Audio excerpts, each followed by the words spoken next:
Aşgabatda polisiýanyň ýol gözegçilik gullugy galp we pary berilip alynan sürüjülük şahadatnamalaryny ýüze çykarma uğrundaky kampaniýa başlangyny barada maglumat bowuşdy. Adatlyk radiosynyň ýurdun içeri işler ministrligindäki bir çeşmesiniň beren maglumatyna görä, geçen ýyl sürüjülük şahadatnamalarynyň 500 goloy boş blankalarynyň ogurlanyny we ýaş şol sanly aýal sürüjüleriň gatnaşmagynaky ýol hadisalarynyň köpelmegi netijesinde yerli häkimetler sürüjülük şahadatnamalarynyň gelip çykyşyny uçdan tutma barlap başlapdyrlar.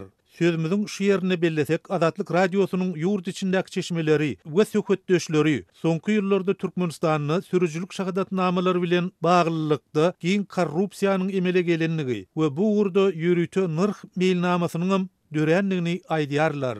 Mysal üçin, ýürüýte sürüjülük okuwyny okumazdan we hiç hili synagy tapşyrmazdan şahadatnamany almak üçin $10.000 möçberini pary bermeli bolsa, gerekli sürüjülük mekdebine gatnaşan halatyny bu nırh ýagdaýa görä $2-5.000 aralygyna ýetgeýär.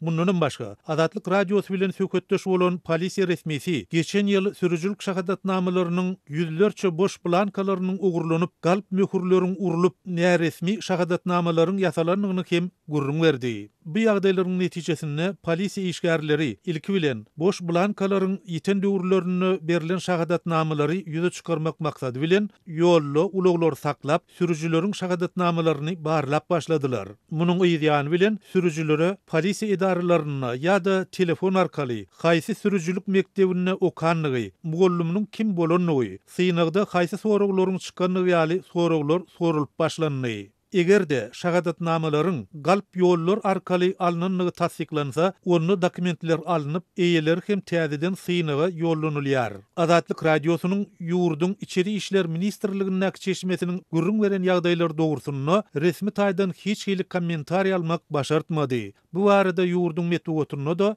maglumat berilmeýär. Gal bersede bu maglumatlar Türkmenistanyň içeri işler ministri İskender Müllekowa bir käýinjiň yglan edilen hemde aýdyňlaşdyrylmadyk kemçilikleri gysga wagtyň içinde düzeltmäge soňky duýduruşyň berilen döwrüne gawat geldi.